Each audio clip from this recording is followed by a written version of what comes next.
আল্লাহু আকবার, আল্লাহু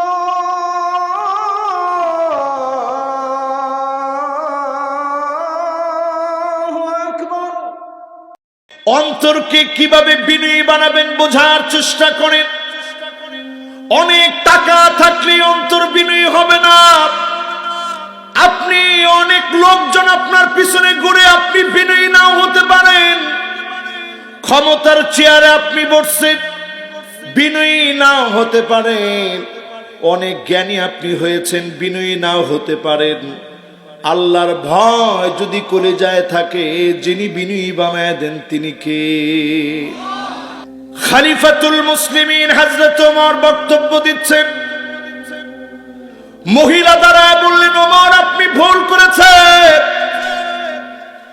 এক বাক্যে হযরত ওমর মেনে নিলেন। তিনি জানায়া দিলেন, আমি ওমর ভুল করেছি, মহিলা সঠিক বলেছে। এমন নেতা তখন হওয়া যায় আল্লাহর ভয়ে যখন বিনয়ী হওয়া যায়, ঠিক কিনা বলে? আজকে আমরা যদি সেই সাহাবায়ে কেরামের জীবনী থেকে দেখি, গভর্নর বানায় পাঠাইলেন। মন্ত্রীর মর্যাদার কি মর্যাদা, গভর্নর বানায় পাঠাইছে আবু উবাইদা ইবনুল জাররাহ রাদিয়াল্লাহু তাআলা আনহু। গভর্নর ছিলেন বর্তমান সিরিয়া, লেবানন, ফিলিস্তিন, জর্ডান, পুরা শামের গভর্নর ছিলেন তিনি। হযরত ওমর দেখতে গেলেন গভর্নর থেকে কত টাকা কত পয়সা বানালেন, দেখার জন্য তিনি গেলেন। আবু উবাইদা নিতে নিতে কুঁড়েঘরের মধ্যে নিয়ে গেলেন।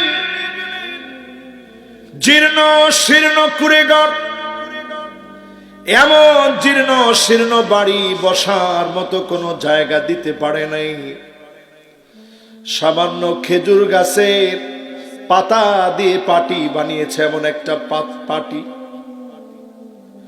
খেজুর গাছের পাতা দিয়ে পাটি বানিয়েছে, এমন একটা পাটি ছাড়া কিছুই নাই। কি দিয়ে মেহমানদারি করবে? আবু উবাইদা গ্লাসের ভিতরে রুটি ভিজানো আছে, এমন রুটি এনে দিলেন সামনে। খলিফাতুল মুসলিমিন, একটু আপনি খান।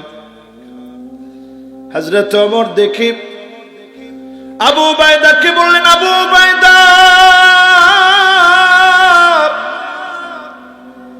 এই রুটি তুমি কেন এইভাবে খাও? আবু উবাইদা বললেন, রুটি ভিজায় রেখেছি সময় বাঁচানোর জন্যে। কারণ যদি রুটিটা ভিজাতে গিয়ে সময় নষ্ট হয়, খেতে গিয়ে যদি সময় নষ্ট হয়, আমি আল্লাহর আদালতে কেমন করে জবাব দিব? এত বড় দায়িত্ব আমার উপরে, পুরা শামের গভর্নর আমি। রুটি ছিঁড়ে ছিঁড়ে সাত করে কখন খাবো? রুটিটা তিনি পানির মধ্যে ভিজিয়ে রেখেছেন। এই রকম বিনয় দেখে হযরত ওমর চোখের পানি ছেড়ে কাঁদলেন। আমি আমার নিজের চোখে এই বছর দেখে এসেছি, জর্ডানে ওনার কবর যেই জায়গাতে, উনি তাউন আমওয়াস মহামারীতে মারা গিয়েছিলেন, শহীদ হয়েছিলেন, জান্নাতের শুভ সংবাদ নিয়ে মারা গিয়েছে। আজও আমি দেখেছি কবর থেকে খুশবু বের হয়।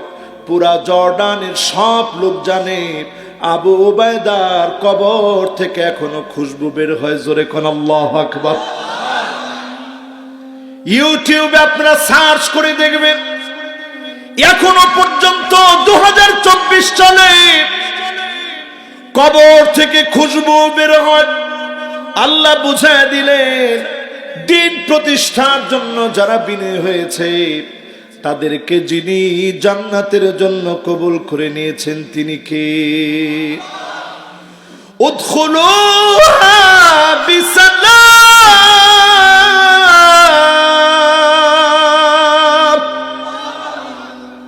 আজকেও যদি আপনি দ্বীনের জন্য, ইসলামের জন্য বিনয়ী হতে পারেন, জান্নাত আপনাকে হাতছানি দিয়ে ডাকতেছে।